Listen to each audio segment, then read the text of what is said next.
Estamos na nossa quarta reunião, essa reunião virtual, e o presidente Fernando Alves agradece a presença de todos. Secretaria, o nosso José Otávio na secretaria, por favor. Boa noite, presidente. Praticamente nós estamos sem novidades, então eu não gostaria de alongar, deixar o tempo mais disponível para o palestrante e para outros companheiros que queiram falar. Qualquer novidade, nós parece que, por enquanto, nós usaremos o Rotary Club Variedades. Está surgindo uma ideia, né, presidente, de haver alguma coisa um pouco mais, enfim, direta. Era o que eu tinha de falar. Muito obrigado. Boa noite. Passo a palavra ao nosso Isaac Adid para algumas considerações. Ele sempre fala sobre cinema, etc., mas como nós não temos cinemas, todos estão fechados, ele podia falar sobre os aniversariantes de julho. Bom, boa noite a todos.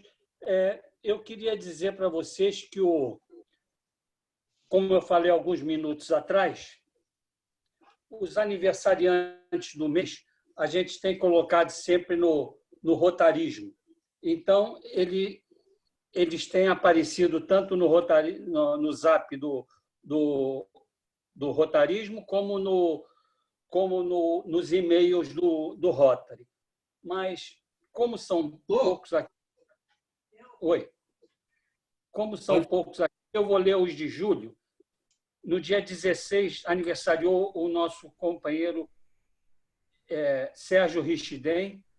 No dia 18, a Elizabeth, esposa do Mair. No dia 23, o Luiz Strauss. E no dia 27, hoje, o Luiz Schlittler. Esses são os aniversariantes do mês de julho. Na próxima semana, vou colocar de novo no Zap do clube os aniversariantes do mês de agosto. Então, e eu queria dizer para vocês, independente disso, estou procurando aqui, que eu acho que eu deletei, mas ontem, eu acho que ainda tem, para quem quiser, passou um filme muito interessante chamado Cartas ao Meu Avô. É um filme sobre Cuba, de 3 gerações de Cuba, está no Vimeo. Se vocês tiverem acesso ao Vimeo, põe lá Cartas ao Meu Avô, que é um filme muito interessante e mostra Cuba de ontem, como está hoje e para onde é que eles parece que vão. Então, é isso que eu recomendo a vocês e eu volto a palavra, presidente. Continuando, vamos passar a palavra ao José Otávio para dissertar sobre o currículo do palestrante Luiz Eduardo Correia Lima. Primeiramente, eu peço perdão, mas pelo nosso tempo eu fiz não uma desidratação, mas um certo enxugamento no seu currículo, que é de dar inveja a qualquer um. Se eu cometi alguma omissão, primeiro eu assumo a culpa, depois o companheiro tem amplo direito de defesa, ou seja, me corrija. Luiz Eduardo Correia Lima é natural da cidade do Rio de Janeiro, é carioca como a gente. Biólogo, professor, pesquisador e ambientalista. Também é escritor, tendo publicado mais de uma dezena de livros, além de capítulos de livros e de 1000 textos, entre artigos científicos, inclusive poesias. Como professor em diversas instituições de ensino superior do Vale do Paraíba, como pesquisador, trabalhou no Museu Nacional e também no Museu de Zoologia da USP. Além disso, também cumpriu 2 mandatos, se não me engano, cumpriu por 2 legislaturas, o mandato de vereador, tendo sido presidente da Câmara Municipal de Caçapava por 2 anos consecutivos. Atualmente é professor titular de Biologia Animal do Centro Universitário Teresa d'Ávila, em Lorena, conselheiro titular do Conselho Estadual de Meio Ambiente, membro efetivo do Comitê das Bacias Hidrográficas do Paraíba do Sul, acadêmico da Academia Caçapavense de Letras, membro da Comissão de Meio Ambiente de Rotary Internacional e Meio Ambiente e Recursos Hídricos do Distrito 4571 de Rotary Internacional. O rotariano ele é só há 29 anos. É sócio fundador do Rotary Clube de Caçapava, Jequitibá. Foi seu presidente por 2 períodos, 96, 97, 11 e 12. Foi governador assistente, ainda do Distrito 4600, na área 4. Aliás, foi governador assistente por 3 vezes. Desde 2015, é associado do Rotary Clube de São José dos Campos, Urupema, que foi presidente de 2017 e 2018. Ao professor, seja muito bem-vindo. A plateia está atenta, aguardando as suas palavras. Passamos a palavra ao nosso palestrante, Luiz Eduardo Correia Lima. Boa noite a todos. Agradeço as palavras do companheiro Zé Otávio. Essa coisa de currículo é força de trabalho. Todo mundo aqui tem a sua experiência na sua área e quem tem cabelo branco já há algum tempo como nós, não faz mais que obrigação de numa área, ter uma história talvez maior do que a dos outros. Isso não é vantagem de ninguém. Eu quero agradecer ao companheiro Fernando também, presidente do clube, né, pelo convite, a companheira Patrícia, que de alguma forma foi quem fez o link, está na moda falar em link, né? E a companheira Cléo, que muito gentilmente contactou-nos e conversou. E, claro, quero agradecer muito especialmente a presença da governadora Cassima, né? Muito obrigado. Tem algumas pessoas aí que eu preciso apresentar, porque não sei se todos conhecem, mas tem aqui alguns companheiros também do Caçapava Jequitibá. Companheiro Cláudio, companheiro Yoshida e a companheira Fátima, companheiro Geraldo, todos do Caçapava Jequitibá também, que é o clube que eu ajudei a fundar lá e que, precisamente ontem, né, foi o dia que ele começou a se organizar, embora o registro efetivo seja 7 de novembro. Então, ele vai completar 29 anos em 7 de novembro. Bom, temos aqui também um convidado que é um jornalista, um agitador cultural da cidade de Caçapava, que é o companheiro Pierre. Muito obrigado pela presença, né? E, enfim, eu não sei se eu estou vendo todos, né? Mas eu quero... Deixa eu dar uma passada aqui mais. Nossa, tem gente à beça, 45 pessoas já. Companheiro André também, do Jequitibá, está ali também. Quem mais eu consigo? Tem aluno da faculdade, meu aluno Ramon Quirino, muito obrigado. Companheiro Chico, governador do antigo Distrito 4600, companheiro de clube, a Graça também, enfim. Me desculpe aqueles que eu não citei, senão a gente vai ficar aqui só agradecendo, né? Então,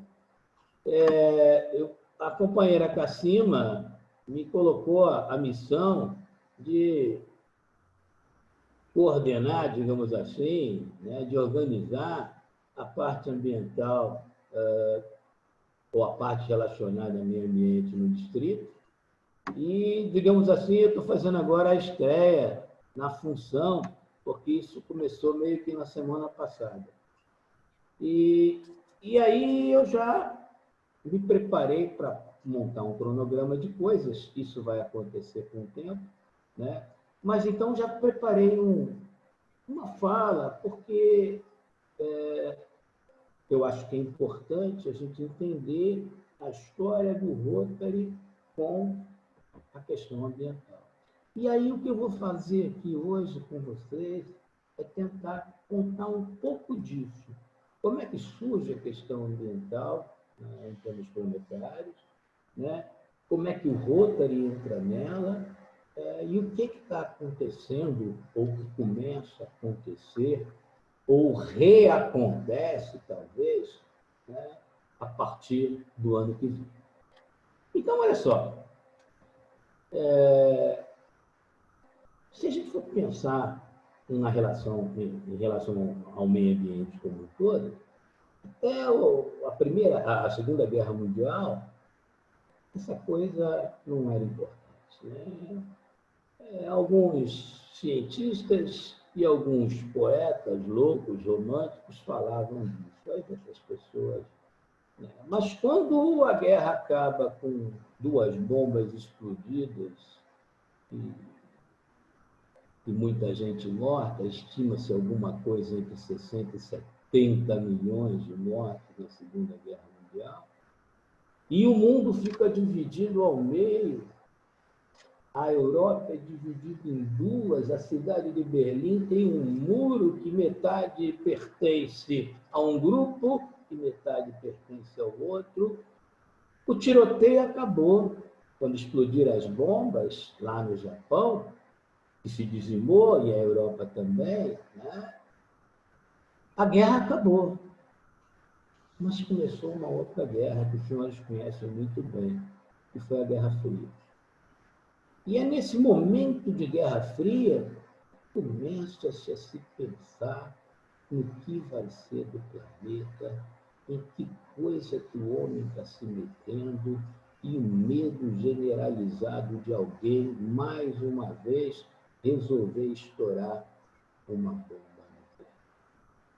Bom, e o que é pior, os países donos dos 2 blocos, donos, chefes dos 2 blocos que se formaram, começaram a montar bases nos países aliados que eles tinham, e aí teoricamente, como defesa para um possível ataque, mas, né?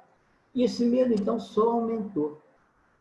Isso criou uma situação complicada na população mundial. Claro que tudo começa lá na Europa, que estava querendo se reconstruir, né?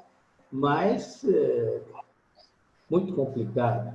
E aí surge o movimento pacifista.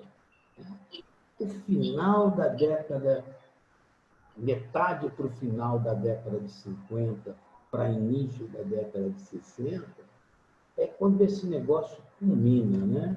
É quando aí surge uma série de movimentos, e, aliás, a grande maioria daqueles movimentos que tem explodido muito mais agora, surge mais ou menos ali, o movimento dos gays, o movimento negro, Martin Luther King é dessa época, o movimento Women's Lib, né, Beth Frida, e, bom, os cantores de protesto, surgem 2 bandas que estão, uma está aí até hoje, os Rolling Stones, os Beatles, fazem isso, John Lennon pedindo para o mundo se unir, né, num país só, com a letra de Imagine. Bom, enfim, Bob Dylan, que recentemente ganhou o prêmio de literatura, Nobel, pela letra de Blowing in the Wind, enfim.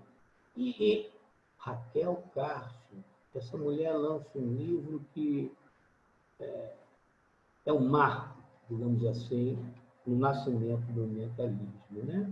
Porque chama-se Primavera Silenciosa, eu acho que muitos dos senhores conhecem, e nesse livro ela conta que a coisa do jeito que está, a gente está acabando com o planeta, envenenando o planeta, né? Porque também vem essa coisa dos agrotóxicos lá atrás, né? Bom, enfim. Então, isso é o pós-guerra, isso é o movimento pacifista surgindo, e, bom, até que, de repente, alguém resolve imaginar que os recursos naturais podem acabar. Parece que o homem nunca tinha pensado nisso, né? E aí vem a primeira grande crise do petróleo, a OPEP é fundada, os países árabes, não, mas vamos juntar junto com a Venezuela, vamos juntar aqui, vamos botar preço nesse negócio. O petróleo que era baratinho fica caro. E aí alguém diz que o petróleo no mundo pode acabar. Aí as pessoas, toda a economia e toda a fonte de energia quase que genérica derivava do petróleo naquela época. Então, quando a guerra acabou em 1945, a Liga das Nações acabou, a ONU foi fundada. E é bom lembrar, quando a ONU foi fundada, a única ONG, que vai continuar sendo a única eternamente, que faz parte de uma cadeira ativa na ONG é o Rotary Internacional. Então, olha que legal. A União das Nações se forma e o Rotary está junto. Passa esse período todo e essa coisa, e o Rotary ali, só como observador, digamos assim. Bom, com aquela crise terrível já no final dos anos 60, né? Um grupo de pesquisadores do MIT, Massachusetts Institute of Technology, cria uma ONG.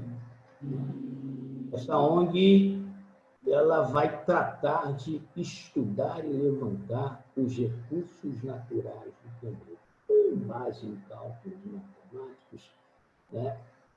Vários pesquisadores liderados por um casal, Dennis e Daniela Meadows. E esse grupo, que se reunia na cidade de Roma, então eles são conhecidos como o Clube de Roma, essa ONG. Eles trabalham 68, 69, 70, final de 71 eles concluem, início de 72 eles publicam um relatório. É o relatório do Clube de Roma, o relatório Meadows, ou os limites do crescimento. E é nesses limites do crescimento que fica claro a situação do mundo. Início de 1972. Não só os recursos estavam acabando, como muitos já tinham acabado e outras coisas podiam, de fato, acabar se a gente não começasse a cuidar das coisas direito. Eu vou ler uma frasezinha aqui que a Daniela Meadows, na apresentação do relatório, ela disse: o dilema da humanidade é que o homem pode perceber a problemática e, no entanto, apesar de seu considerável conhecimento e habilidades, ele não compreende as origens, o significado e as correlações dos seus vários componentes, e, assim, é incapaz de planejar soluções eficazes. O fracasso ocorre, em grande parte, porque continuamos a examinar elementos isolados da problemática, sem compreender que o todo é maior do que a soma das partes. Que a mudança em um dos elementos significa a mudança nos demais. Meus amigos, isso foi escrito no início de 1972. Faz 48 anos. E tem gente que ainda não entendeu isso até agora. Mas tudo bem. Esse é um outro problema. Bom, aí começa a história do meu Deus, de fato. A ONU, então, pela primeira vez, se reúne e programa um evento, um encontro. Esse encontro acontece na cidade de Estocolmo. E a abertura é no dia 5 de junho, por isso que 5 de junho é o Dia Internacional do Meio Ambiente. E nesse encontro estão presentes 113 países, membros da ONU. O Brasil, inclusive, liderado pelo ministro do Interior na época, Coronel José Costa Cavalcante, que tinha uma missão, que era o interesse do Brasil naquela época, e que o Brasil representava uma espécie de liderança de 77 países menores, né? Ou menor no sentido extremamente econômico. Essa conferência que a ONU convocou, ela queria tratar sobre o homem e a biosfera. Esse era o tema dela. Por quê? Para ver se aquelas coisas que o Clube de Roma tinha publicado faziam de fato sentido e como o mundo ia receber isso, as nações, os países. Bom, o Brasil, 1972, vocês devem lembrar, nós estávamos em pleno governo militar, e era a época do milagre brasileiro, 72, 73, 74. O Brasil crescia e queria crescer cada vez mais. E a preocupação, economicamente, e a preocupação brasileira foi exposta numa faixa que dizia o seguinte, lá na porta do evento em Estocolmo: bem-vindos à poluição, estamos abertos a ela. O Brasil é um país que não tem restrições. Temos várias cidades que receberiam de braços abertos a sua poluição, porque o que queremos é emprego, dólares para o nosso desenvolvimento. Vejam bem, a posição brasileira, quando o mundo começa a querer entender a questão ambiental, é uma questão de que nós não estamos nem aí para isso, nós precisamos de emprego e de dinheiro, e representar um grupo maior ainda de outros países menores por trás dele. Bom, mas tudo bem, o evento aconteceu, os países ricos, vamos chamar assim, os países desenvolvidos, tomaram lá as suas devidas e interessadas posições, haja visto que se eles estão pedindo, vamos atender aquilo que eles querem. E espalharam, além, é bom lembrar que a Guerra Fria não tinha acabado ainda não, né? Mas, além disso, vamos colocar coisa, vamos dar emprego para esse povo aí, vamos deixar de produzir, por exemplo, o DDT nos Estados Unidos, vamos produzir lá no Brasil, em vez de matar americano, vamos matar brasileiro ou africano, sei lá. E esse conceito foi se distribuindo. Tudo bem, o país cresceu economicamente, mas a que custo? Bom, a ONU não participou mais diretamente dessa. Mas, desde 72, muitas discussões sobre vários temas começaram a surgir: educação ambiental, ecodesenvolvimento, depois desenvolvimento sustentável, né? Veio as séries ISO, e começa lá com a ISO 9000, mas depois vem a 14000, enfim, vai por aí afora. Bom,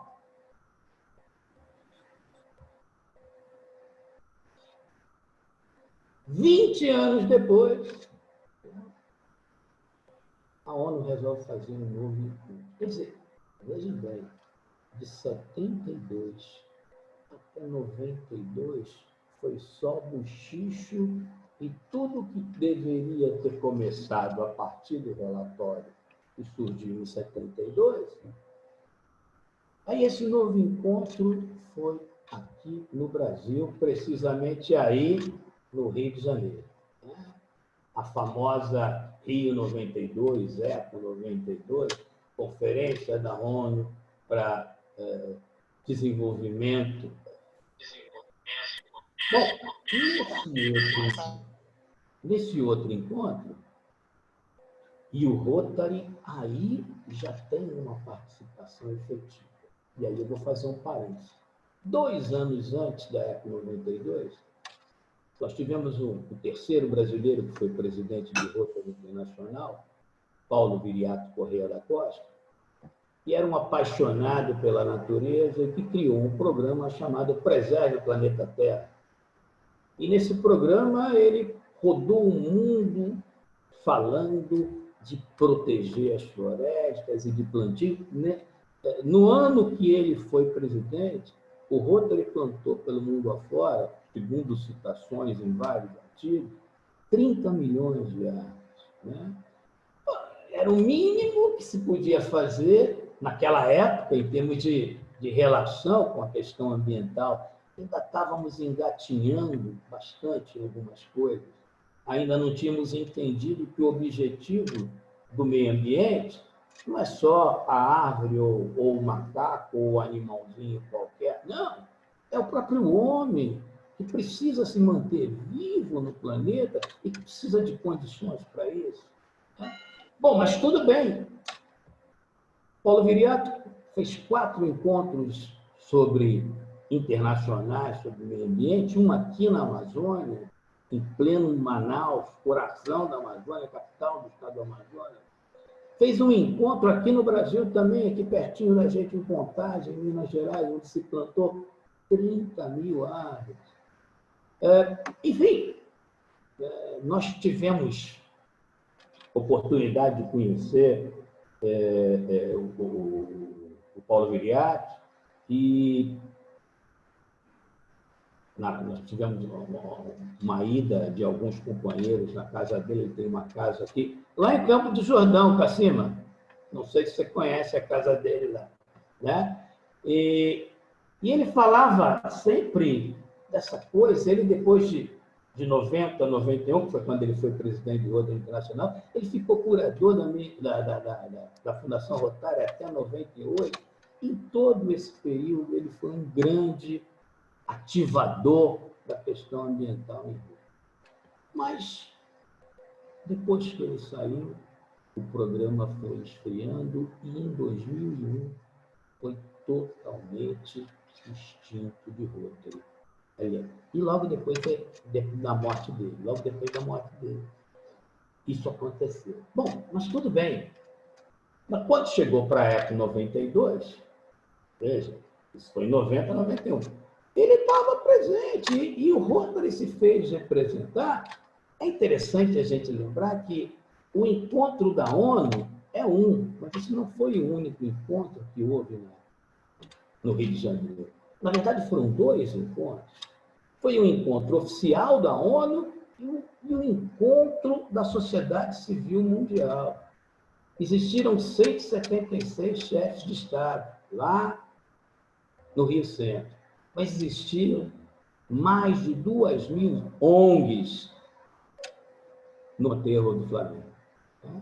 Oficialmente, o número é 1.700. Tem muitas ONGs que eram ONGs de fato, mas não de direito. Não tem registro, não tinham, pelo menos na época, registro legal. O total de pessoas envolvidas nisso aí supera a marca de 35 mil pessoas. Foi o maior encontro que já se deu. Os senhores devem lembrar melhor do que eu.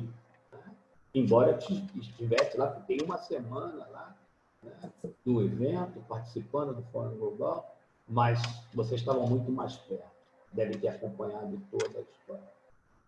E esse encontro, ele cria alguns acordos. O que era discutido pelas autoridades, digamos assim, no Rio Centro, era discutido também no aterro do Flamengo. E alguns acordos foram feitos. A Convenção Internacional da Biodiversidade, a Convenção Internacional das Mudanças Climáticas, a Carta do Rio de Janeiro, a Carta do Desenvolvimento, a Convenção dos Trópicos, enfim, várias coisas. Mas teve um documento principal que chamava-se Agenda 21, que começou a ser trabalhado antes e que o Rotary participou disso. É importante se dizer, como órgão governamental. No evento, o Rotary estava como governamental, mas tinha a sua barraquinha, digamos assim, também lá no Fórum Global, porque, na verdade, nós somos ONG, nós somos sociedade civil. Bom, e esse documento, o que é essa Agenda 21 que tanto se falou, que tanto se fez? É um livro, né, com 40 capítulos, dividido em 4 temas básicos, que envolvem situações de como atuar em termos de melhoria da qualidade de vida, da diminuição da pobreza, da melhora das condições ambientais, enfim, e do crescimento econômico também.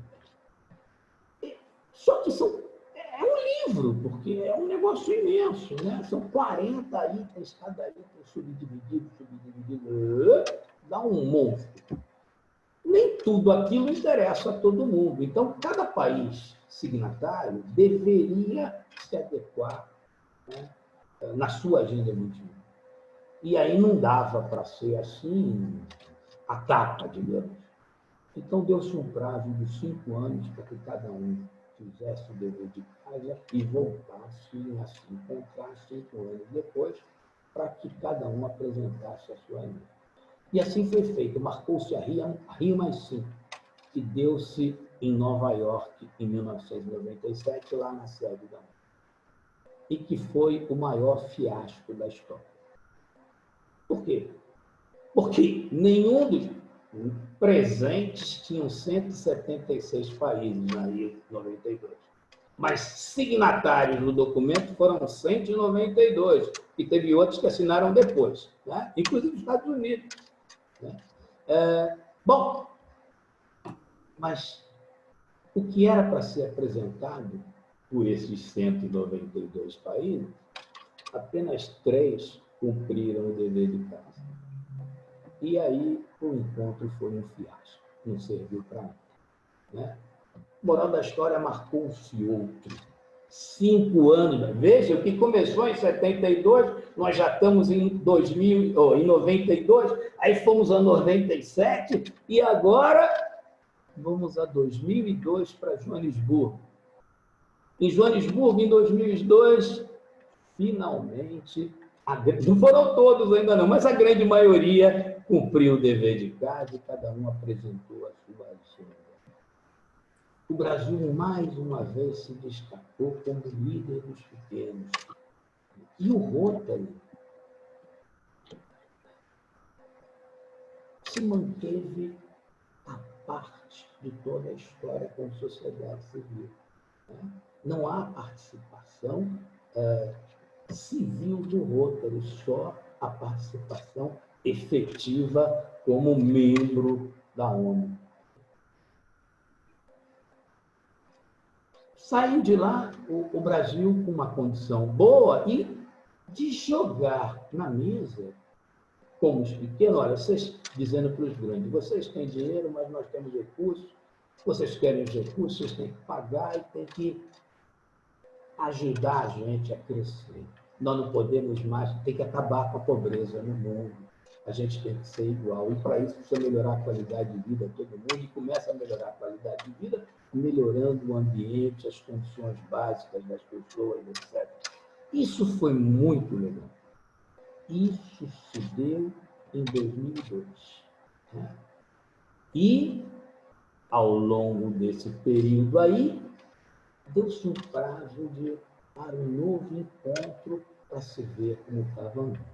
Mas um pouquinho antes disso, os países já estavam tão preocupados e interessados na coisa, porque sabiam o que ia acontecer quando o evento chegasse em 2002. Em 2000, na sede da ONU, eles se juntaram e criaram um negócio que foram os ODM,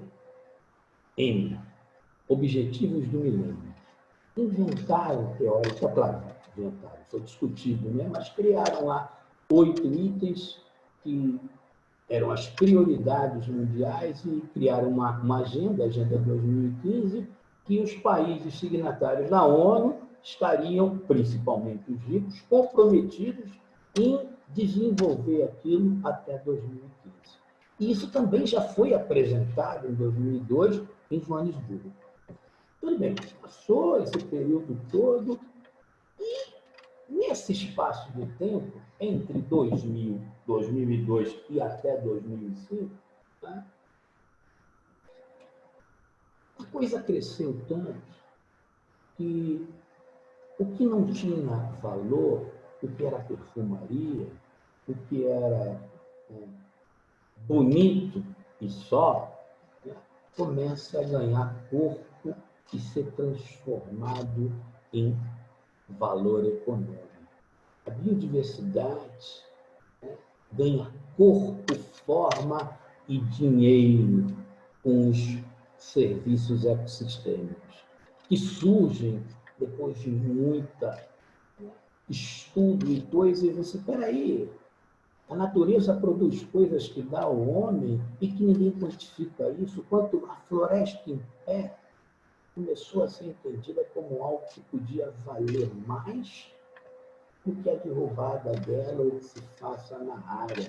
O espaço físico natural primitivo, ele ganha valor econômico. Isso aconteceu entre 2000 e 2005, mais uma vez, né, os países ricos, principalmente, preocupados, porque é bom se a gente olhar o mundo, os recursos naturais, na maioria das vezes, estão nos países mais pobres, né? Então, os ricos têm dinheiro, mas se ninguém vender, tem jeito, ou eles têm que tomar, e às vezes até é possível, né? Então, era uma situação complicada. Bom, o que foi? Vamos fazer a Rio mais 20. 10 anos depois de Joanesburgo, fizeram outro encontro no Rio de Janeiro, em 2012. Vejam, 2012 são 40 anos depois de Estocolmo. E, novamente, aí, o Rotary vai aparecer. O Rotary vai aparecer porque, quando cresce essa coisa da economia e dos valores da biodiversidade, um monte de palavras novas que não existiam começam a ser popularizadas, né? Agricultura natural, orgânicos, biodinâmica, permacultura, biodiversidade, serviços ecossistêmicos, e vai, tem um monte de coisa que acontece e muda-se a maneira de pensar. Quer dizer, a coisa realmente começa a fluir. E aí, a gente descobriu finalmente que o meio ambiente só tem valor se ele tiver agregação econômica, se tiver algum valor monetário, financeiro por trás, porque é isso que, infelizmente, move o mundo, né? E aí essa coisa mudou. Isso se deu nesse período pós a Rio Mais 20, foi em 2012. Pós 2012 para cá, quer dizer, nos últimos 8 anos.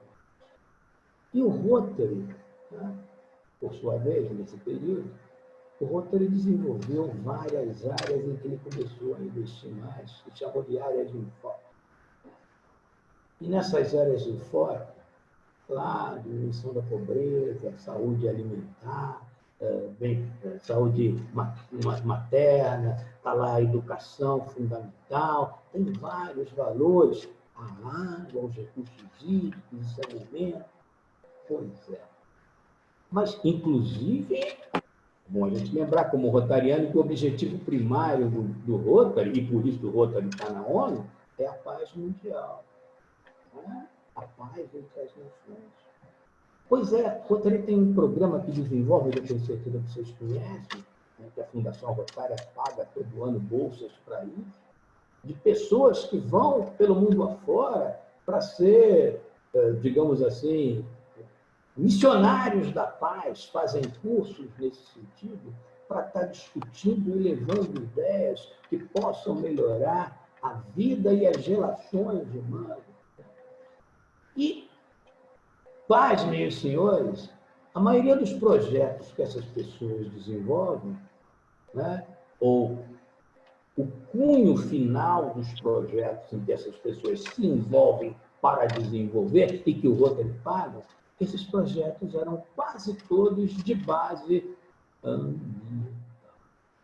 Quase 40% de tudo que o Rotary já financiava era meio ambiente, embora ele não assumisse essa postura frontalmente.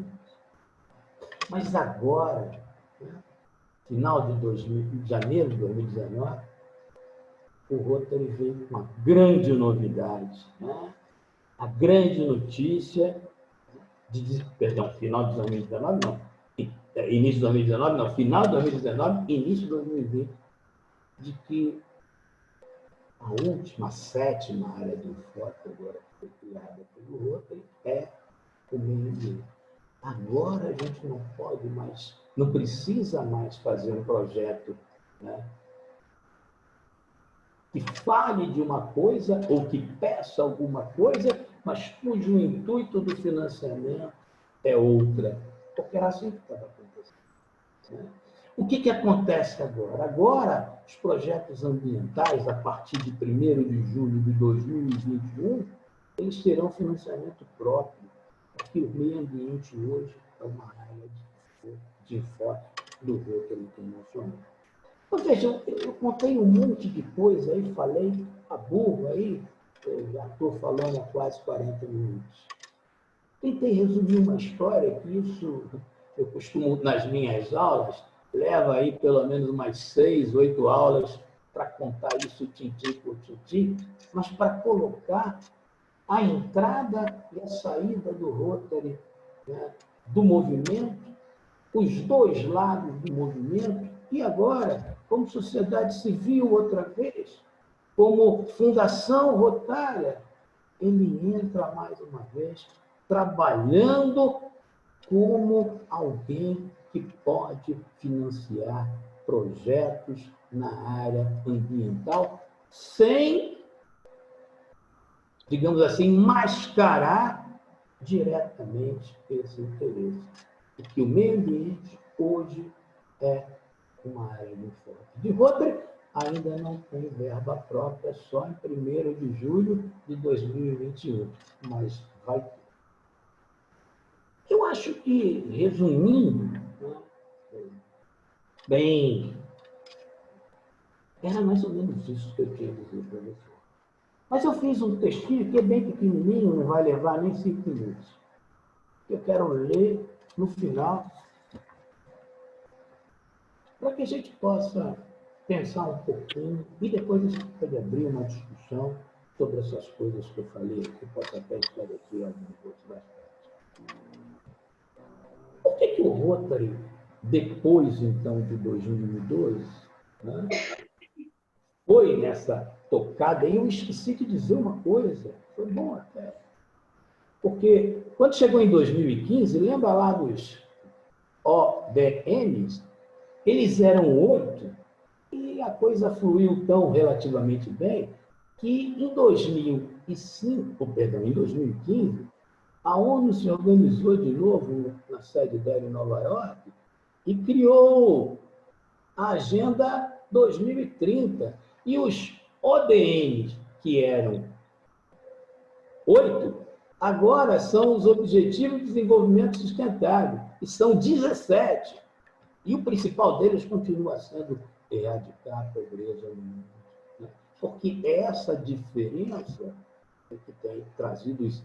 Isso interessa ao Rotary, porque isso melhora a qualidade de vida, isso garante condições de vida para a humanidade. E nós, rotarianos, o Rotary Internacional, trabalha exatamente assim. Então, para terminar, eu quero ver só o textinho, o que levou o Rotary a fazer.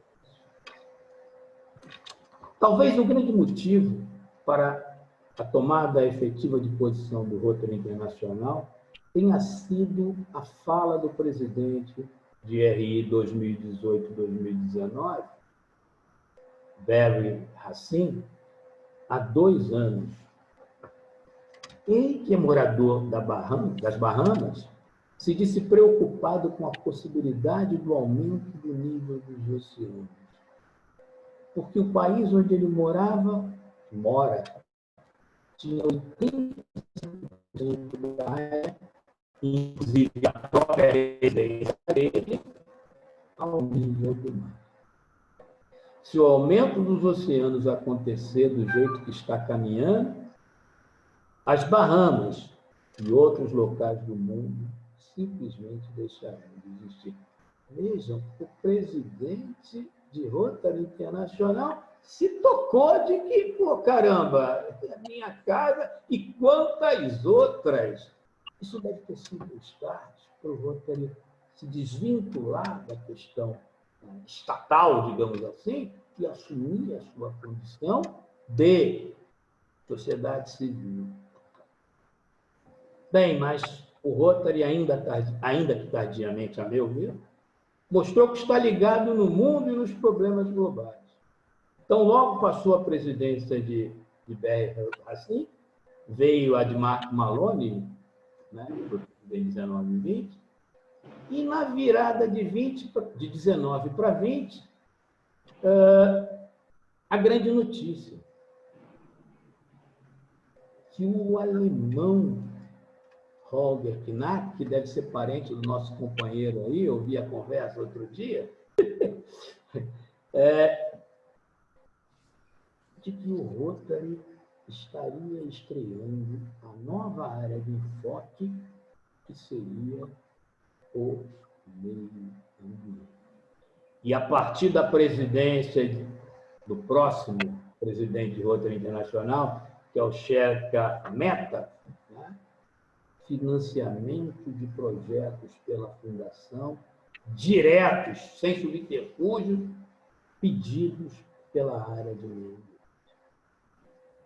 Isto é o grande negócio para nós, se nós soubermos trabalhar. E é disso que eu vou encerrar agora falando. Senhoras e senhores, companheiros, companheiras, convidados, visitantes, para terminar, eu quero dizer que estamos no começo de um novo tempo, que provavelmente estará gerando um novo mundo, uma nova maneira de pensar e de viver.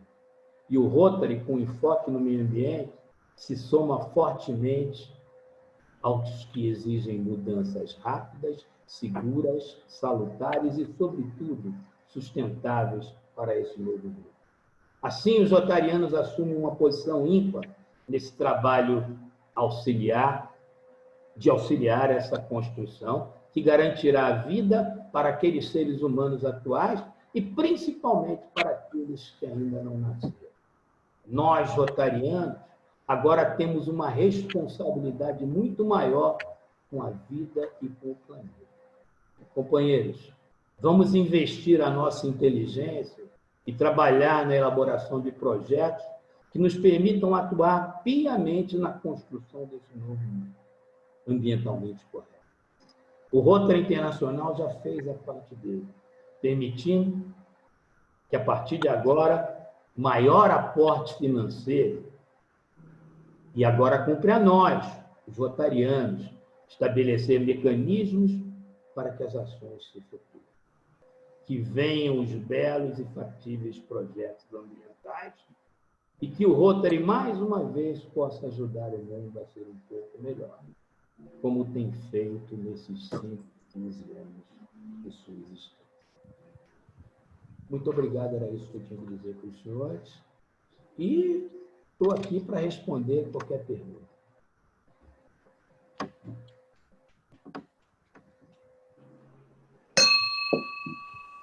Está aberto às perguntas. Eu gostaria de fazer a primeira pergunta, se não tem lista. Vou tomar uma água.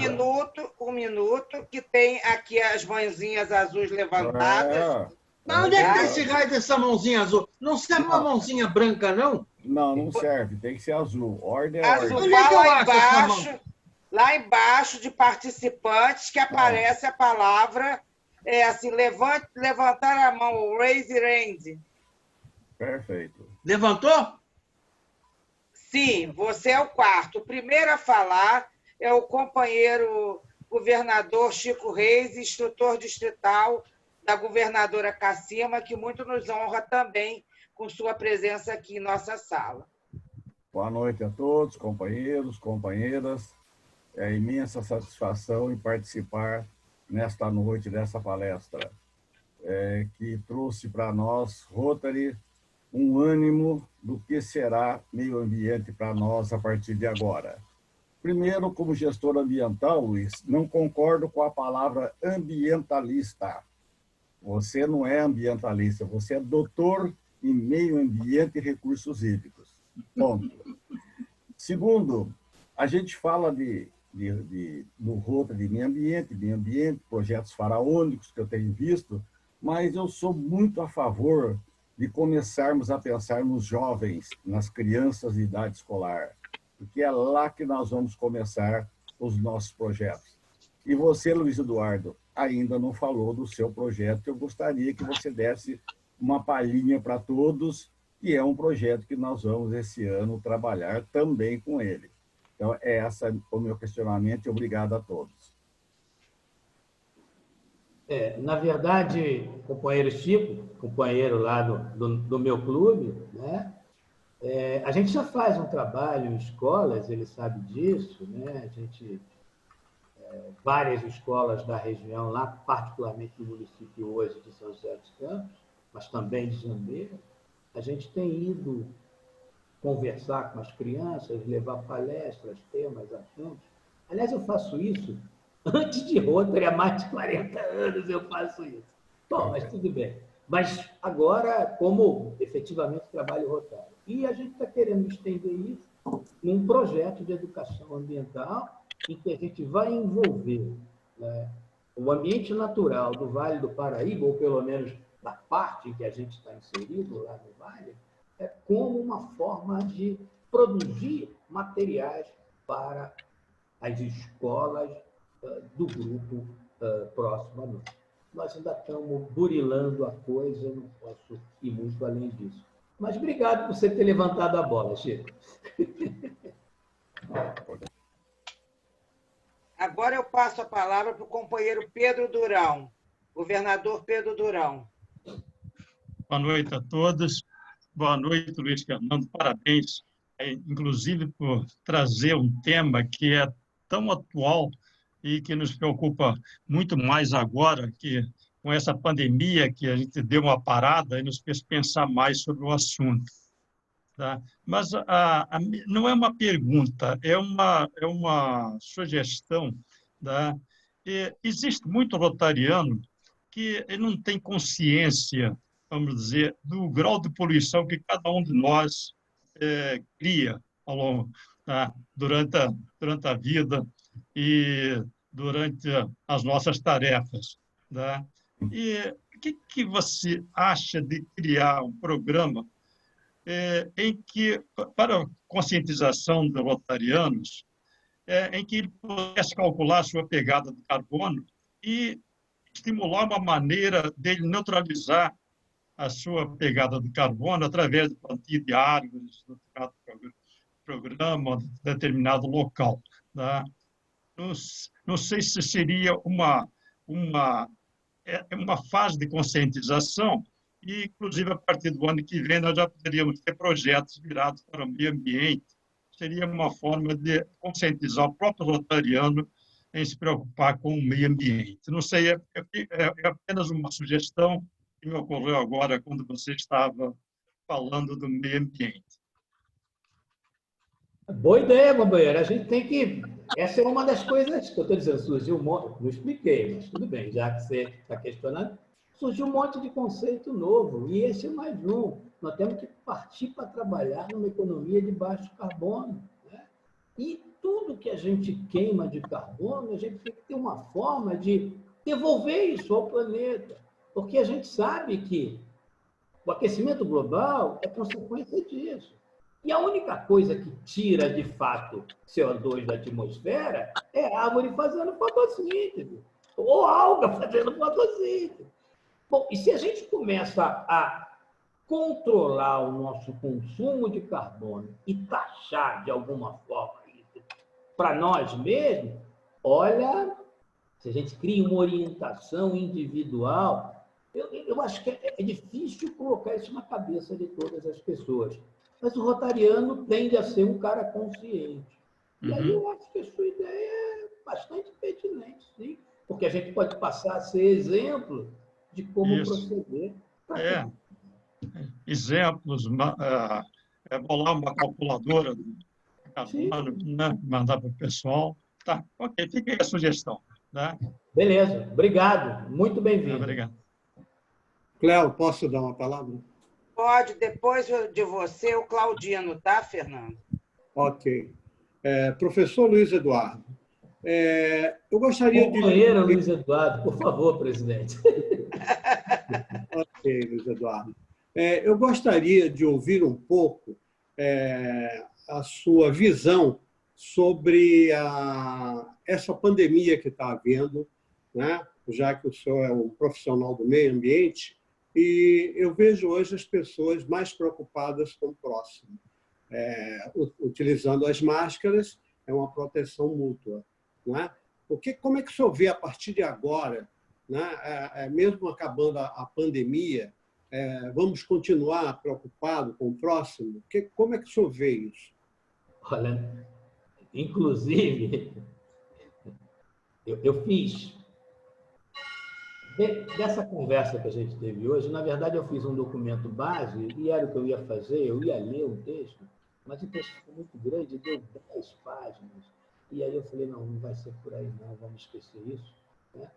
Porque uma das coisas que eu ia tocar era exatamente isso, né? Dessas coisas novas que começaram a acontecer e que envolveram a participação mais preocupada até das autoridades dos países e do próprio Roosevelt, foi o incremento também de uma série de novas doenças novas. Elas sempre tiveram por aí, mas não na gente. Vírus que estão se adaptando, né, de outros organismos, né? Eu não quero aqui, por exemplo, né, criar nada de teoria da conspiração, mas que o vírus veio da China, veio. Que parece que veio lá do mercado de Wuhan, esqueci o nome da cidade agora, veio. E que ele tem a ver com o morcego? Tem. Então, veja, o que está acontecendo? O homem invadiu ambientes naturais. Em alguns lugares, ele convive com esses ambientes. Nós tivemos aqui no Brasil, recentemente, morrendo um monte de macaco aí de febre amarela, né? Nós tivemos várias doenças que têm, todas elas, né, oriundas de animais silvestres, são as zoonoses que estão por aí. Todas essas grandes, inclusive o Covid aí que a gente está vendo, né, elas têm origem nesse descuido, nesse descuidado do homem com o ambiente, nesse desequilíbrio generalizado e nessa convivência mútua e que não se guarda. E os vírus, ele está lá, se ele tem uma oportunidade e se aparece uma mutação qualquer, ele pega e, de repente, ele que era um vírus de morcego, ele está no homem. Ele que era um vírus do frango, está no homem. Ele que era um vírus do porco, está no... E assim vai. Se a gente não se preocupar, de fato, com isso, vai virar moda. O que a gente tem que fazer? Começar a respeitar os limites dos ambientes naturais e deixar a fauna silvestre em paz. Parar de traficar a fauna silvestre. Parar com uma série de coisas que a gente fez.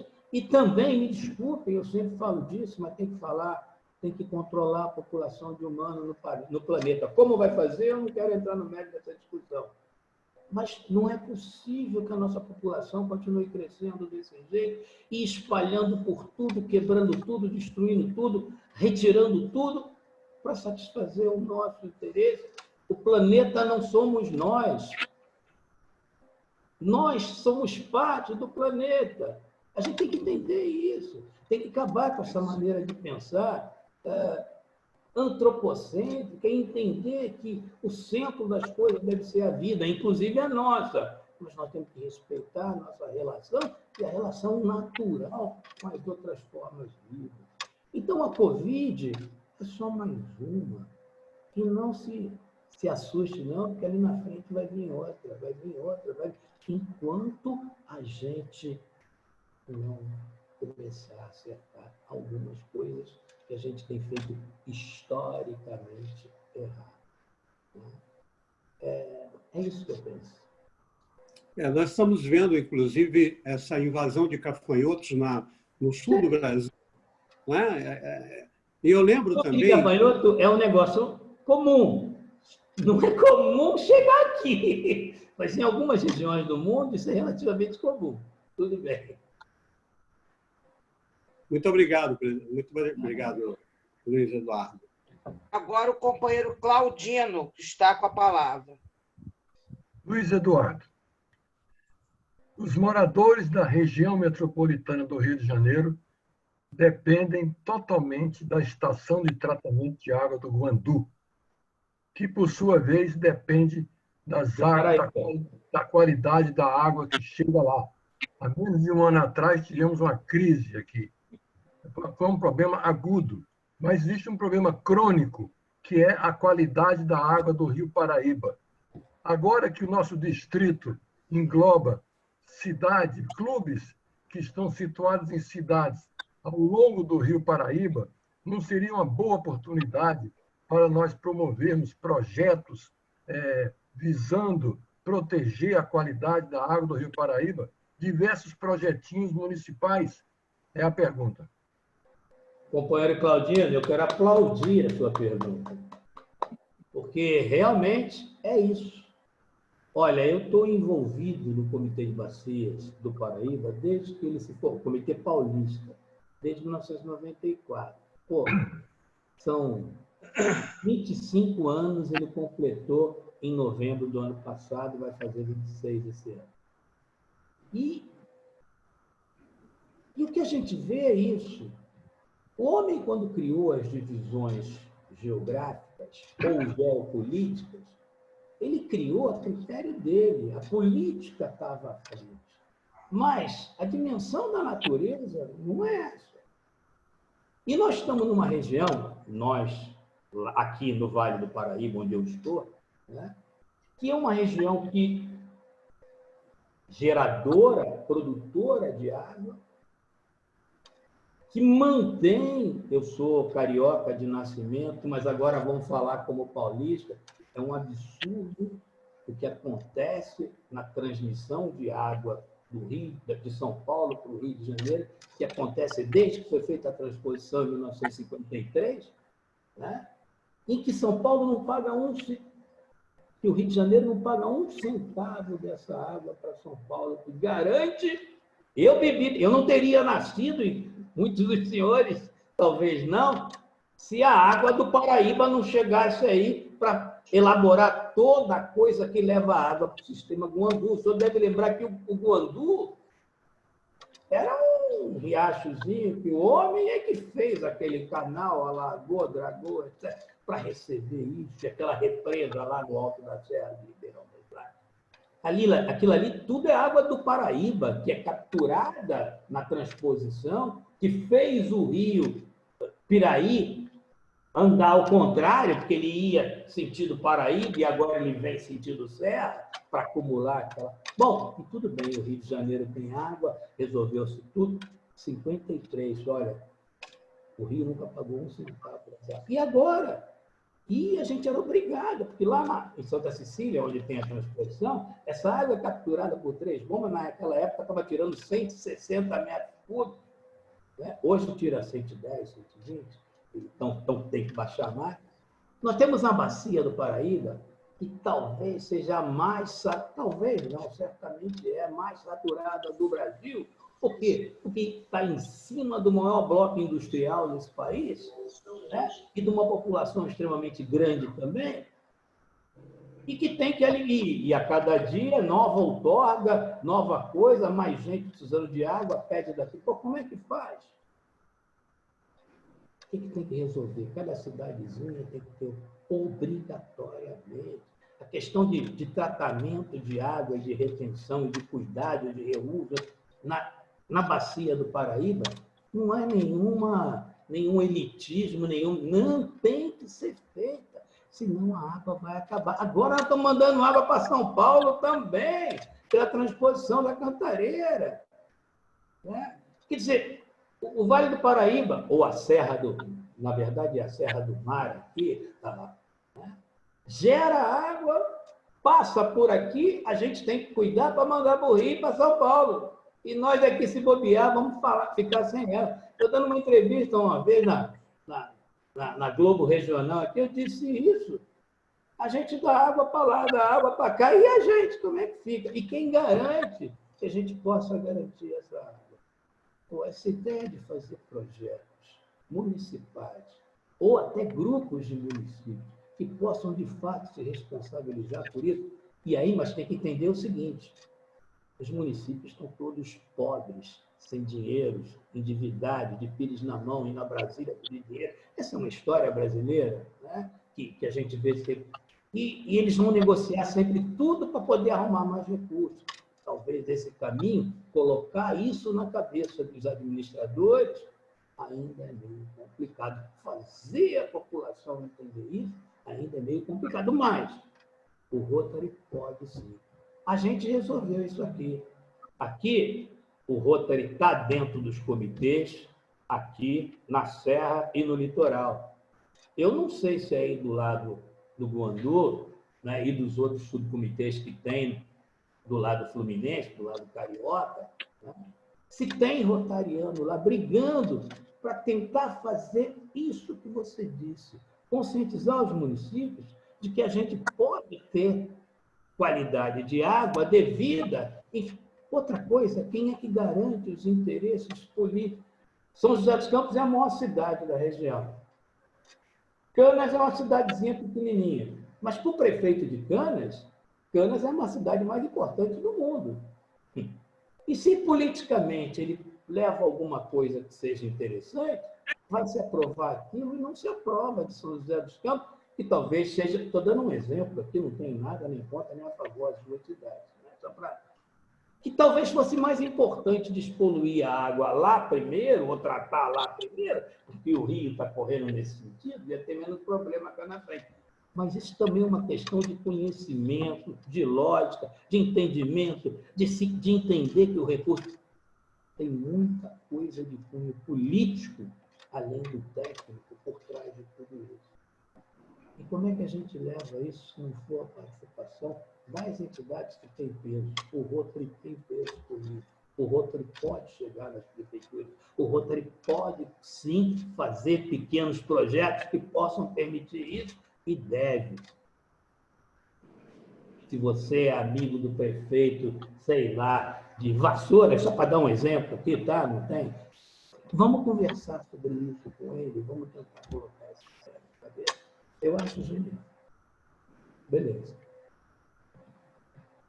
Companheiro José Otávio, a palavra é sua. Obrigado. Luiz Eduardo, meus parabéns.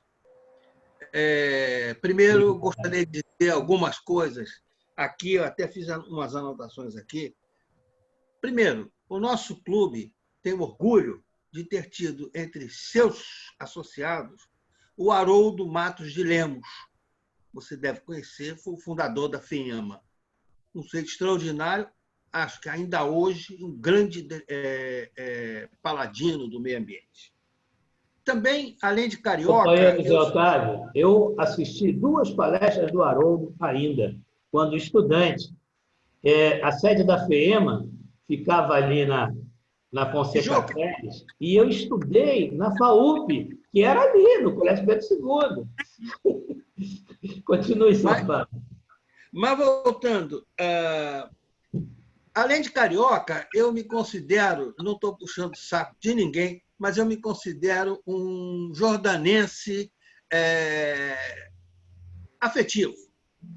É uma cidade linda. Você falou do Paulo Viriato Corrêa. Pois, eu acho que, não sei se todo mundo sabe disso, mas tem uma rua chamada Paulo Viriato Corrêa, e embaixo escrito um rotariano ilustre. Achei isso extraordinário, é tocante. Mas vamos lá. Também quero, o senhor vai preparar um texto, você vai preparar um texto, eu gostaria também, eu peço por intermédio da sua presidente, para que eu também receba um pouquinho disso. Eu, durante a minha vida, tive bastante envolvimento com o meio ambiente. Mas a questão toda é o seguinte, tudo que você falou, e principalmente nesse final a respeito da influência do Paraíba, a água do Paraíba para o Rio de Janeiro e tudo, isso dá uma boa polêmica. E eu gostaria, sei lá, a gente tem que começar a constituir talvez um grupo distrital de estudo de meio ambiente, enfim, incentivar projetos, ideia maravilhosa essa. Porque o que acontece com o Paraíba, em certo sentido, acontece com vários cursos d'água do Brasil e vários espelhos d'água, vamos dizer assim. A Baía da Guanabara, então, nem se fala. Mas a poluição do Rio Paraíba não é apenas industrial. Ela é humana. Hoje ela é menos industrial, a principal é esgoto sanitário. Esgoto sanitário. O prefeito, sem citar nome nenhum, o prefeito chega e dá por concluída a obra dele. Eu recolho todo o esgoto da minha cidade. Bota onde? Bota no Rio. Deixou de ser problema meu. Deixou de ser problema dele. Agora, acontece que essa carga é muito maior em São Paulo do que aqui. Inclusive que na cidade do Rio de Janeiro, que é principalmente abastecida pelo com a água do Rio Paraíba, o mar é que é o receptor de todo o dejeto. Aqui não se devolve para o Rio. Por isso que eu digo, vai dar uma polêmica muito bonita. Com certeza. Nós temos que muito atuar nessa área. Pedro, você sou teu secretário nessa área. E, por fim, é fazer uma reflexão a respeito do que você falou e do que eu ouvi de um sujeito formidável. O nome dele é Sérgio Bessermann. Ele é famoso por ter sido irmão do Bussunda, mas é uma cabeça. E, numa palestra dele, ele me chamou a atenção para um fato que é interessante. Nós temos hoje toda a nossa ação em relação ao meio ambiente dirigida como se nós estivéssemos protegendo o planeta. Há aí um erro de enfoque de mensagem que eu queria depois, enfim, ouvir um pouquinho de você. Nós não temos que proteger planeta nenhum. O planeta vai sobreviver a gente tranquilamente. Ele sobreviveu aos dinossauros. Nós que vamos embora, o planeta vai ficar. Nós temos que dar uma mensagem a seguinte: nós temos que olhar para o que já aconteceu no passado e saber como salvar as nossas vidas e as vidas das gerações futuras. Essa é que eu acho que é a mensagem. A Terra, deixa a Terra como está, que ela não vai nem melhorar nem piorar. Ela deve seguir um ciclo que é impossível de ser mexido e que toda a história, toda a trajetória da Terra mostrou isso. O homem é um participante pequeno nessa história. Mas, de qualquer maneira, tem inteligência suficiente para que a gente possa sintonizar a nossa ação com vista nisso. Quer dizer, as ações podem estar certas, mas a mensagem não está focada. Deixa a Terra como está. Nós temos que nos salvar. A mensagem tem que ser dirigida para que nós nos salvemos. E gerações futuras, para ter impacto. Obrigado pela oportunidade. Muito obrigado por ouvi-lo. Quero ouvi-lo novamente. Obrigado pelas palavras, companheiros Otávio. E vou dizer, olha, vou fazer um merchandising aqui agora, uma propaganda. Por favor, www.profluizeduardo.com.br. Eu tenho vários artigos lá no meu site, onde eu exploro exatamente isso que você acabou de falar. O planeta ele vai continuar, ele é resiliente, ele vai... Nós é que vamos passar se não fizermos a coisa. Quem depende do planeta somos nós, não é ele que depende da gente. Então, o homem tem que entender que ele tem que participar das coisas, visando... Até já que ele é tão egoísta, usa o egoísmo sem ser burro, né? E trabalha com o objetivo de se manter. Pensa um pouco menos... Ele vai morrer, ele sabe disso. Mas pensa que ele vai ter filho, vai ter neto, bisneto, que a humanidade precisa. Eunice, companheiro Luiz Eduardo, eu vou entrar um pouco na área aí do Isaac Hadid. Tem um filme na Netflix chamado Universo, que eu constantemente assisto. E lá, astros de todas as formas, e que ninguém...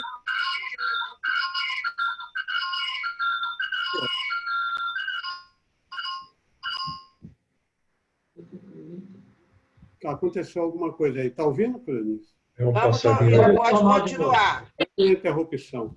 passarinho eletrônico, A presidente. Netflix tem um filme chamado Universo que fala sobre todos os planetas, todos os astros. E eles estão lá de uma maneira equânime e tranquila, sem ninguém mexer. Quando alguém mexe, lógico que eles se deslocam, etc. E tal.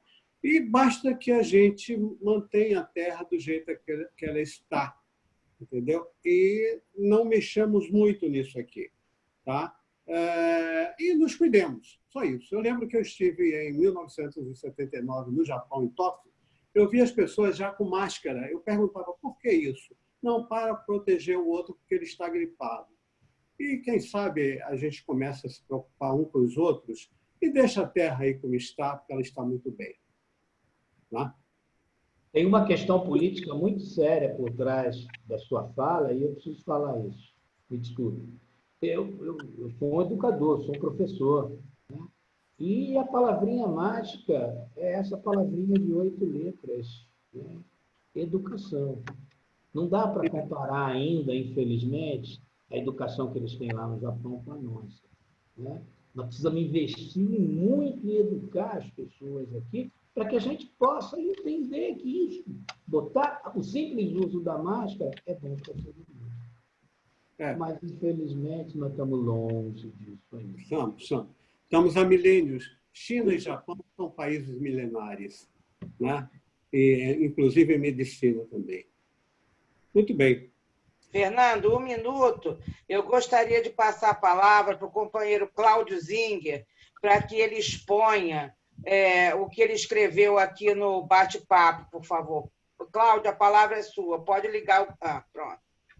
Professor, eu tive uma experiência de vida na época que eu projetava fábricas. Eu projetei uma fábrica na beira do Rio Jaguari, lá em Cosmópolis, São Paulo. E a gente fez um tratamento de água caríssimo, muito sofisticado, com 3 áreas de tratamento aeróbico, anaeróbico e polimento. Você deve entender disso muito mais que eu não entendo nada disso.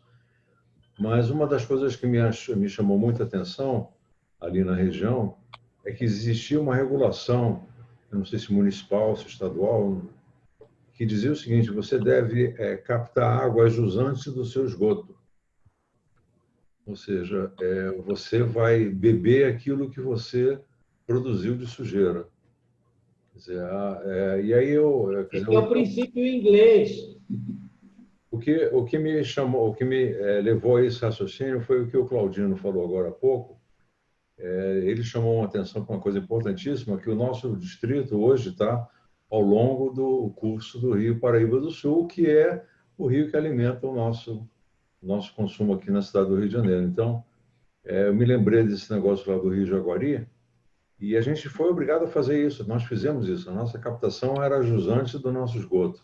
Além do... Quer dizer, na verdade, isso nos obrigou a tratar... A jogar água limpa fora para ter água limpa para você capturar.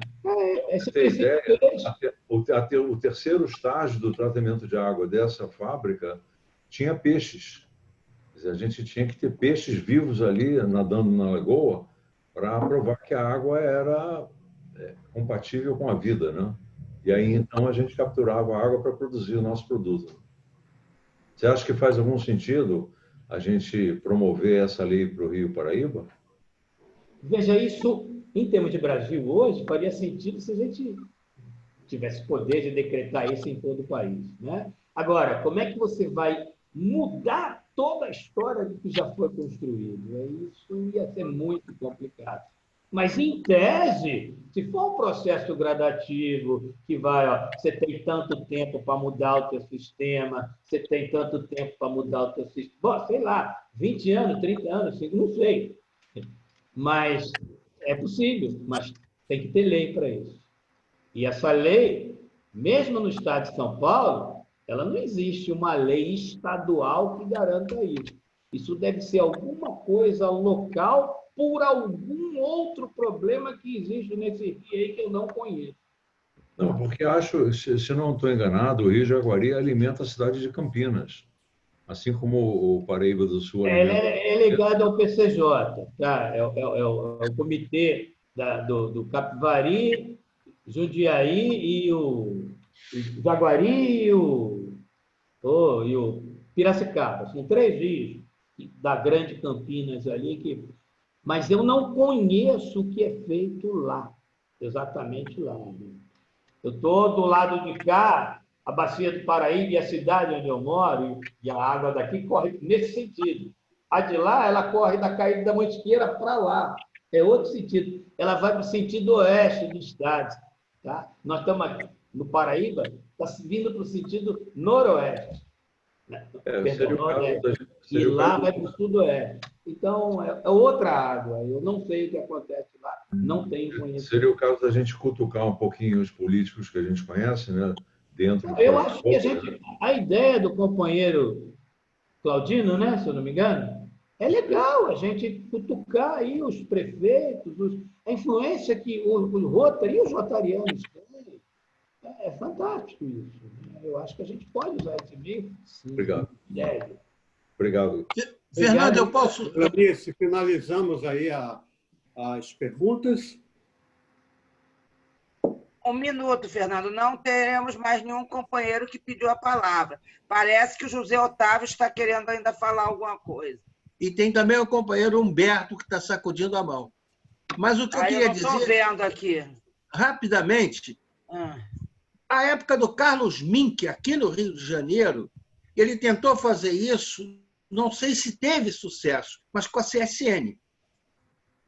Que a CSN derrubava no Rio Paraíba um diabo de coisa. Então, enquanto estatal, então, não havia controle.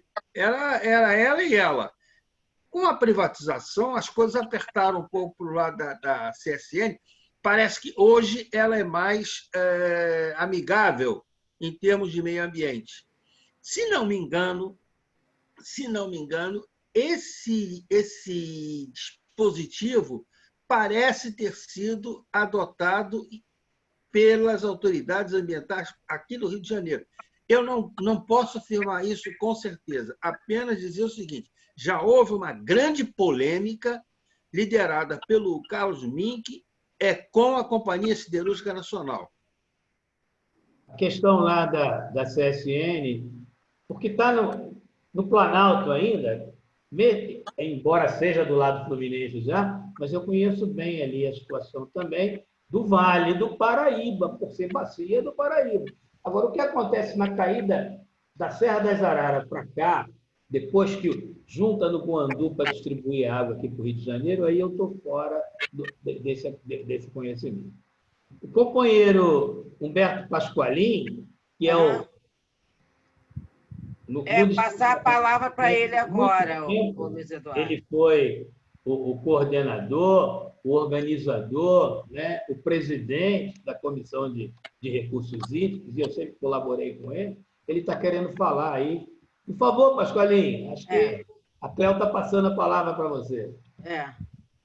Muito obrigado. Boa noite a todos. Boa noite, companheiro Luiz Eduardo. Boa noite, presidente Fernando Vieira. Boa noite, governadora Cassima. Luiz, eu acho uma coisa muito interessante que hoje você conhece melhor do que eu, o trecho paulista, eu acredito que até chegando a Resende, hoje as indústrias tratam os efluentes.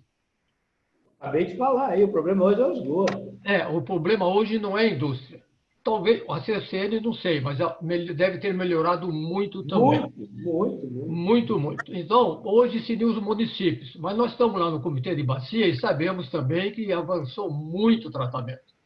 Então, melhorou muito. Eu participei da história, pelo menos no trecho paulista, desde 1970, quando era FESB, Fomento Estadual de Saneamento Básico, depois a CETESB.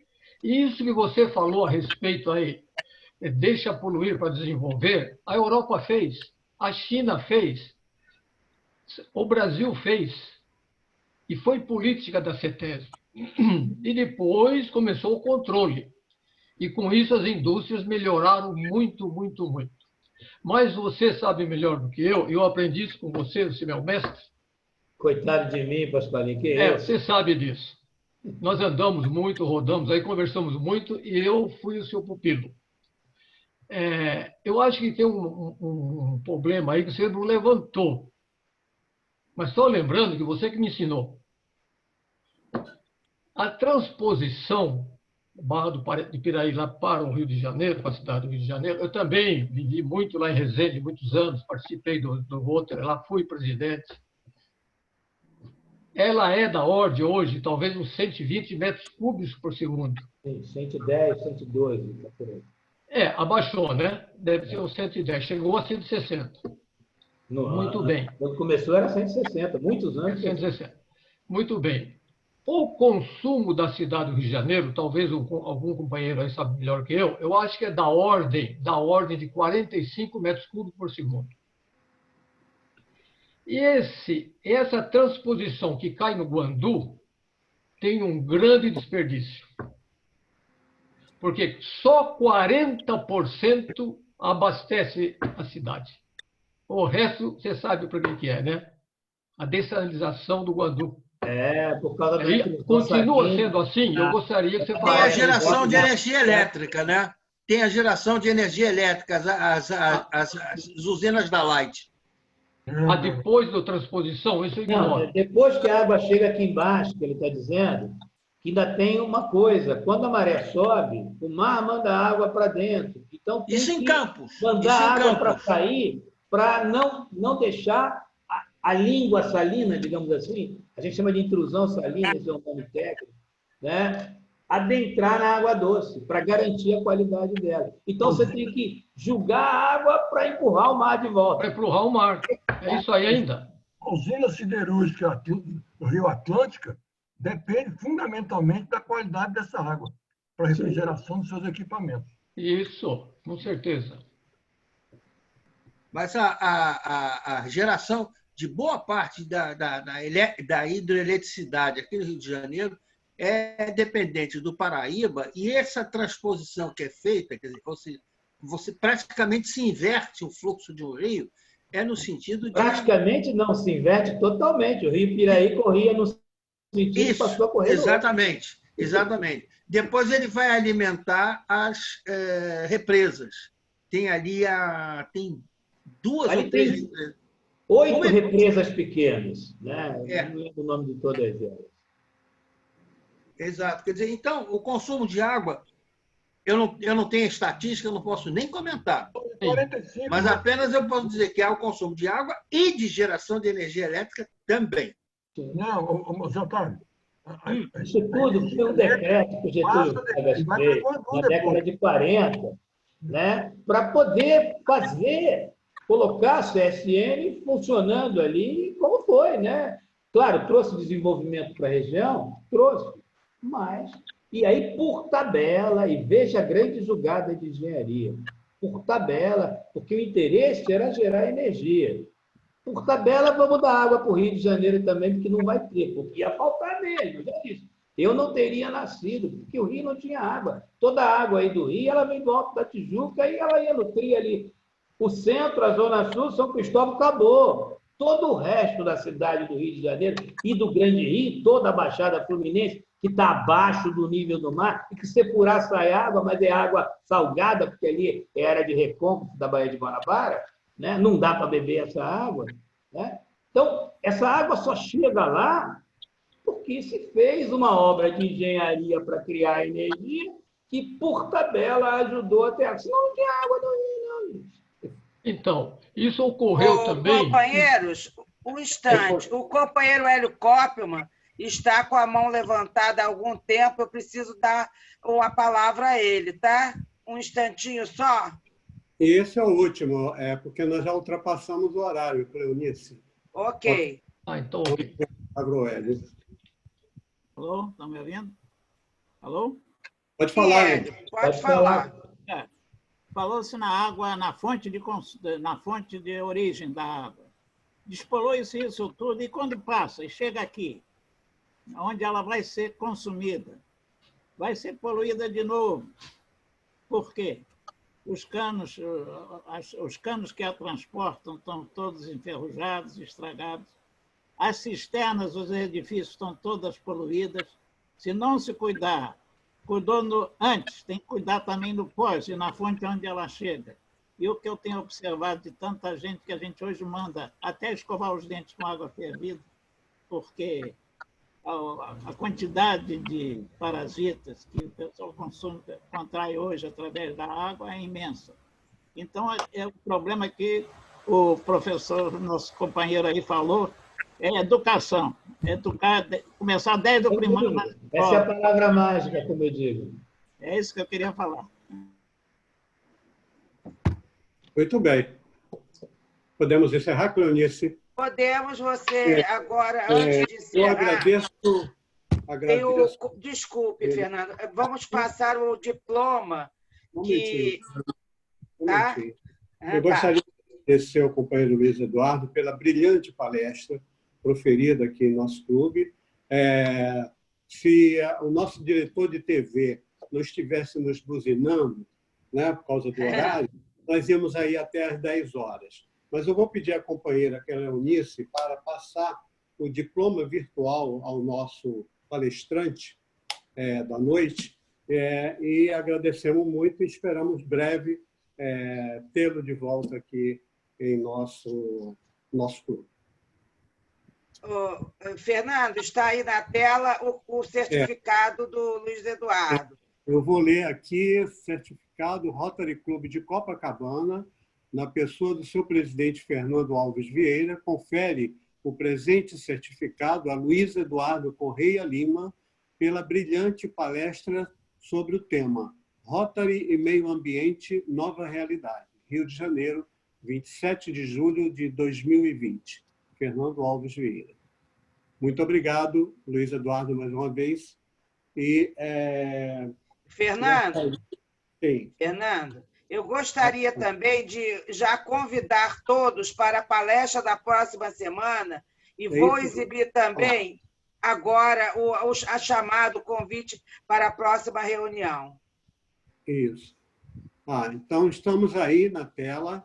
Né? Nós vamos ter, no próximo dia 3 de agosto, às 20 horas, o nosso juiz federal, ex-presidente da Associação dos Juízes Federais do Rio de Janeiro e Espírito Santo, que vai falar sobre a Justiça Federal no período pós-pandemia.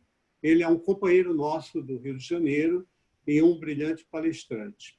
E gostaria também de falar aos nossos companheiros que observem que, a partir dos próximos WhatsApps, vamos ter um WhatsApp escrito Programação de Palestra RCC, que serão as palestras que serão proferidas no decorrer do ano, entre elas essa primeira do juiz Fabrício. Temos uma palestra do general Berlo, que vai falar sobre o Instituto Geográfico Histórico Militar do Brasil, breve. A Marilene Ramos, também ambientalista, que vai falar sobre a usina Belo Monte. E também o Paulo Pinto vai falar sobre a Norte Energia. Ele hoje é presidente da Norte Energia em Brasília. O nosso Alexandre Calmon vai falar sobre a Petrobras. O juiz federal, desembargador Reis Fried, presidente do TJF2, que vai falar sobre o Tribunal de Justiça Federal 2, e mais alguns palestrantes que estamos programando. E, por enquanto, é só. Eu gostaria de enfatizar um projeto humanitário que, levando saúde às comunidades.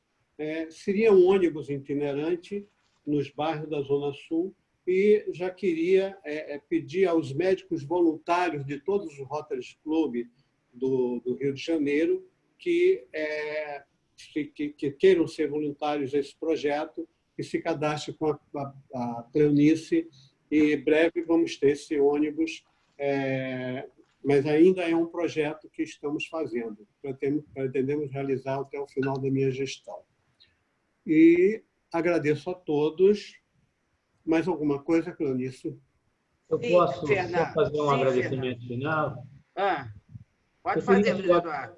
Eu queria aproveitar, agradecer a presença de todos, agradecer o espaço cedido e me colocar à disposição para qualquer coisa nessa área que eu puder estar contribuindo de alguma forma, né? Contem conosco e vamos trabalhar, pessoal. E valeu, muito obrigado mesmo, né? Foi muito, muito, muito, muito legal. Obrigado. Boa noite a todos. E também as pessoas que não são rotarianos, que estão presentes aí, que participaram. Muito obrigado. Olha, o nosso companheiro Antenor, ele não está presente porque ele teve que fazer uma cirurgia, me ligou, né? Ele colocou olhos azuis e ele não pode visualizar nada com claridade e pediu desculpa por não participar, né? Podemos encerrar, Cleonice? Fernando, infelizmente, antes de encerrar, eu tenho uma notícia triste para dar. Faleceu hoje à tarde o companheiro Juventino Rana.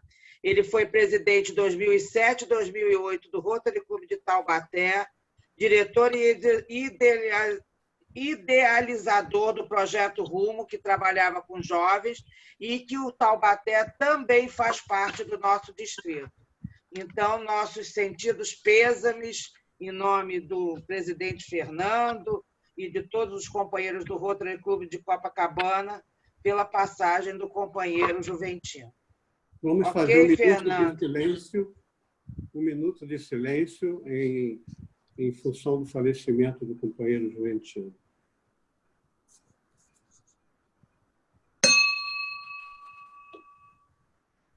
Agradeço a presença de todos os convidados, visitantes, companheiros, desejando a todos uma ótima semana e solicito aplausos à bandeira nacional, declarando encerrada a 4ª reunião rotária no período.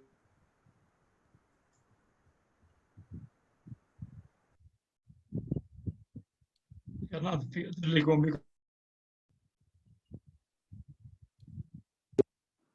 Você pode repetir, Pedro? O teu microfone estava desligado, né? As últimas palavras não escutamos. Estava desligado? Pois não, pode repetir. Agradeço a presença de todos os convidados, visitantes e companheiros, desejando a todos uma ótima semana e solicito aplausos à bandeira nacional, declarando encerrada a 4ª reunião ordinária virtual nesta data de hoje, 27 de julho de 2020. Muito obrigado a todos e aplausos à bandeira.